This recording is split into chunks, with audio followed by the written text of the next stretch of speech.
मेरे तो 4 गाने लगातार जा रहे। नमस्कार दोस्तों, सेकंड पार्ट में हमने गैमेटोजेनेसिस के बारे में डिस्कस किया था। माइक्रोस्पोरोजेनेसिस, मेगास्पोरोजेनेसिस, स्पर्मेटोजेनेसिस, oogenesis, इसके बारे में हमने डीपली डिस्कस किया था। आज के सेशन में हम क्या करेंगे, हमने गैमेटोजेनेसिस को पिछली क्लास में डिस्कस कर लिया था। आज की क्लास में कुछ हद तक, पूरा नहीं, कुछ हद तक हम गैमेट ट्रांसफर के बारे में पढ़ेंगे। ठीक है, शुरुआत करते हैं। गैमेट ट्रांसफर का मतलब देखो, गैमेट बन के तैयार हो गया, अब ट्रांसफर होगा। ट्रांसफर होने की प्रोसेस क्या, ट्रांसफर ऑफ, यानी गैमेट ट्रांसफर में क्या होगा इस इवेंट में, transfer of mainly male gamete from male to female body. आपको पता, मेल नहीं बोला, कई बार होता है फीमेल टू फीमेल बॉडी में ही जाता है हमेशा, आपको ही पता है। मेल नहीं इसलिए क्या, कई जगह एक्सेप्शन भी आ सकते हैं, पता चला बाहर मिल गया, फीमेल बॉडी में तो गया ही नहीं, इसलिए मेल ने लगाया कि अधिकतम क्या होता है कि फीमेल बॉडी में मेल गैमेटोफाइट जाता है। ठीक है, तो गैमेट ट्रांसफर में क्या होगा, transfer of male gamete from male to female body.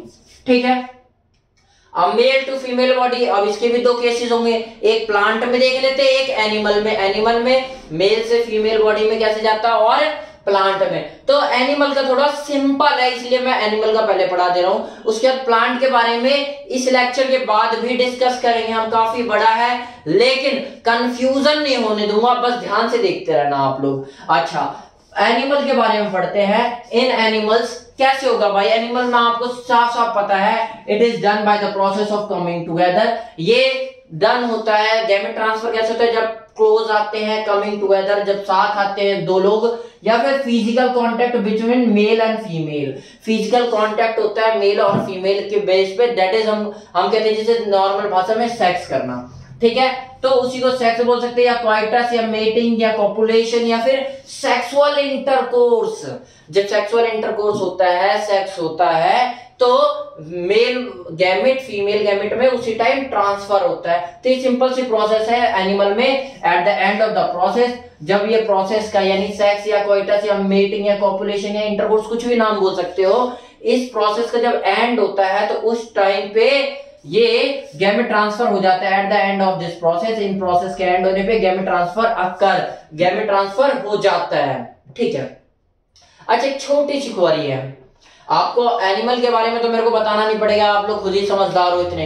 अब क्वेरी रह जाती है, sir female gamete are non motile. हमने पढ़ा है कि फीमेल गैमेट कैसे होते हैं, नॉन मोटाइल होते, चल नहीं पाते। फीमेल गैमेट मतलब ओवम जो होता है वो नॉन मोटाइल होता है। लेकिन सर हमने फैलोपियन ट्यूब में दिखाया है, ओविडक्ट बोल सकते हैं, फैलोपियन ट्यूब, कि फीमेल गैमेट क्या होता है, यानी जो ओवम होते हैं चल चल के यहाँ आके फर्टिलाइज होता है। ठीक है, तो सर ये यूट्रस तक पहुंचता कैसे, जो यूट्रस है यहां तक पहुंचता कैसे है ये, जब ये नॉन मोटाइल चल नहीं सकता तो पहुंचता कैसे वहां तक चल चल के, सिंपल सी बात है। तो देखो फैलोपियन ट्यूब में क्या होता है, due to presence of cilia, क्योंकि सीलिया प्रेजेंट होते हैं फैलोपियन ट्यूब में। सीलिया मतलब छोटे छोटे जो बाल्स होते हैं जो ऐसे ऐसे करके आगे धकाते रहते हैं और वो ओवम आगे को चला जाता है। नॉन मोटाइल होता है ओवम, याद रखना, कई बार ऐसे कंफ्यूजन क्रिएट कर देते हैं कि भाई सीलिया, ये नहीं बताते सीलिया प्रेजेंट होता, ओवम चला गया तो ओवम नॉन मोटाइल है मोटाइल है। तो बोलते सही बात है यार, ओवम क्या है, फैलोपियन ट्यूब से यूट्रस तक पहुंच गया, मतलब वो मोटाइल है, चल पा रहा है। नहीं, ऐसा नहीं है, वो नॉन मोटाइल है, बस सीलिएट्स जो होती है, सीलिया प्रेजेंट होते हैं, वो आगे की ओर धका देते हैं। आई होप आपको ये क्वेरी भी क्लियर हुई होगी। उसके बाद हम पढ़ते हैं एनिमल में कैसे गैमेट ट्रांसफर होता है। देखो बहुत सारी चीजें पढ़ना है, आज जितना पढ़ाऊंगा उतना ध्यान से समझ लो। देखो बेसिक चीजें है, पहले आपने पढ़ा होगा डिवीजन या फाइलम, कुछ ही हो सकते हो। एक तो थैलोफाइटा प्लांट के अंदर, ब्रायोफाइटा, टेरिडोफाइटा, जिम्नोस्पर्म, एंजियोस्पर्म। ठीक है, आई होप आपको ये 5 आपको पता होंगे। इसके बारे में छोटी छोटी चीजें देखो, जहां भी मैं तीर लगा रहा हूं वो चीजें अच्छे से देख लेना, आपको क्लियर हो जाएगा सारा फंडा। सबसे पहले देखो ये जो 4 है, ऊपर के 4 कौन से, थैलोफाइटा, ब्रायोफाइटा, टेरिडोफाइटा, जिम्नोस्पर्म, यानी एंजियोस्पर्म को छोड़ के ये जो 4 ऊपर के हैं ये नॉन फ्लावरिंग प्लांट होते हैं। नॉन फ्लावरिंग प्लांट का मतलब क्या होता है कि इनके अंदर फ्लावर नहीं आते। अगर फ्लावर नहीं आते तो फीमेल गैमेट तो मेल पार्ट पे, मेल पार्ट मतलब एंथर पे, प्लांट में तो एंथर ही होगा मेल पार्ट, और फीमेल पार्ट क्या है, स्टिग्मा। एंथर से पॉलन ग्रेन जो ऊपर के जो मेल गैमेटोफाइट होते हैं वो स्टिग्मा तक कैसे पहुंचते हैं, तो फ्लावर तो प्रेजेंट है नहीं, सिंपल सी बात है। तो आपको समझ में आ रहा होगा कि भाई कोई पोलिनेशन तो होगा नहीं इसके अंदर।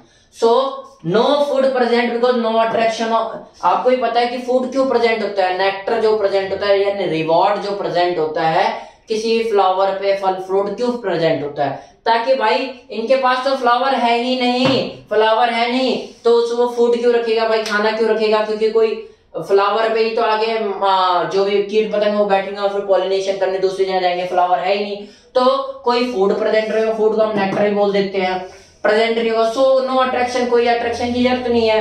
अगर अट्रैक्शन की जरूरत नहीं है तो भाई देखो पीढ़ी तो आगे बढ़ाना है, रिप्रोडक्शन तो करना है, तो वो कैसे होगा, ए बायोटिक फैक्टर की गैमेट ट्रांसफर तो होगा यहां भी, लेकिन only by abiotic factor. Abiotic factor मतलब जो जिंदा ना हो, नॉन लिविंग फैक्टर से, जैसे पानी से, पानी कौन सा जिंदा है, ठीक है, कोई तितली उड़ उड़ के ऐसा कुछ हिसाब नहीं होगा कि कोई कीट पतंग आया उड़ के वहां से वहां बैठ गया स्टिग्मा पे एंथर से उड़कर तो पॉलिनेशन होगा, ऐसा नहीं होगा, ए बायोटिक फैक्टर के द्वारा ही होगा, ठीक है। एंजियोस्पर्म, जो ये चार को छोड़ के नीचे वाला एंजियोस्पर्म है, ये ओनली फ्लावरिंग प्लांट, यही सिर्फ फ्लावरिंग प्लांट होते हैं, फ्लावर को देते हैं। तो बिकॉज ऑफ फ्लावर प्रेजेंट है तो यहाँ पे गैमेट ट्रांसफर होगा दोनों मीडियम से, या तो देखो ए बायोटिक से तो हो ही हो सकता है भाई, और बायोटिक मीडियम से भी हो सकता है। बायोटिक मतलब जिंदा मीडियम से, जिंदा कंपोनेंट से भी हो सकता है। कोई फ्लावर पे आके बैठा कोई भी कीट पतंग और वो दूसरे पे जाके एंथर से जाके स्टिग्मा पे उसने पोलन ग्रेन छोड़ दिया हो गया पोलिनेशन, तो ये बायोटिक फैक्टर से भी हो सकता है। अच्छा आगे बात करते हैं इन्हीं के बारे में और थोड़ी सी डिटेल जान लेते हैं। क्या, थैलोफाइटा, सबसे पहले आप जानो थैलोफाइटा, ब्रायोफाइटा और टेरिडोफाइटा, ये देखो तीन दिख रहे हैं अलग से। इन तीन के बारे में क्या चीज लिखी है, नो पोलन ग्रेन सिंथेसिस, इन तीन के अंदर पोलन ग्रेन सिंथेसिस नहीं होगा।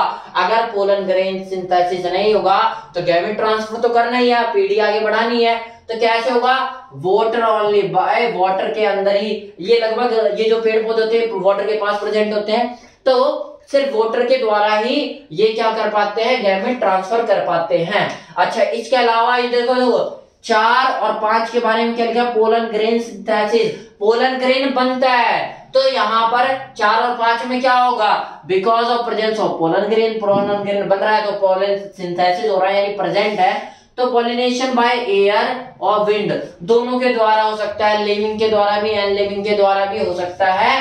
ऐसे ही जो 5वें में भी होगा, एंजियोस्पर्म में भी, जिम्नोस्पर्म और एंजियोस्पर्म जो है उसमें पोलन ग्रेन बन रहा है, तो here also pollination by biotic and abiotic factor like water, air और भी अदर फैक्टर काम कर सकते हैं ये। अच्छा अब आप बोलोगे सर एयर और विंड यही सब क्यों लिखा और क्यों नहीं लिखा, देखो जो मोस्टली जहां से हो जाता है उसके बारे में मैंने लिख दिया।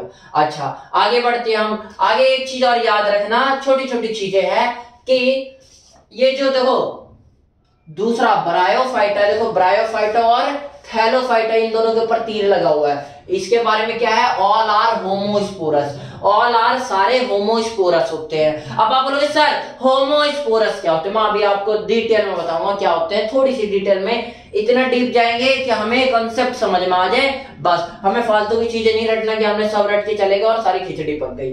अच्छा उसके अलावा कौन से, ये जो दो है कौन से, जिम्नोस्पर्म और एंजियोस्पर्म, ये क्या है, ऑल आर हेटेरोस्पोरस, ये होमोस्पोरस से ऊपर के दो नीचे के दो कौन से हैं, हेटेरोस्पोरस, और ये जो बीच का टेरिडोफाइटा है ये क्या है, इसके बारे में अलग अलग बुक में अलग अलग बातें लिखी हुई है, लेकिन जो ऑथेंटिक है वो क्या है, सम प्लांट आर होमोस्पोरस, कुछ होमोस्पोरस हो जाते हैं, वाइल सम आर हेटेरोस्पोरस, कई हो जाते हैं जो हेटेरोस्पोरस हो जाते हैं।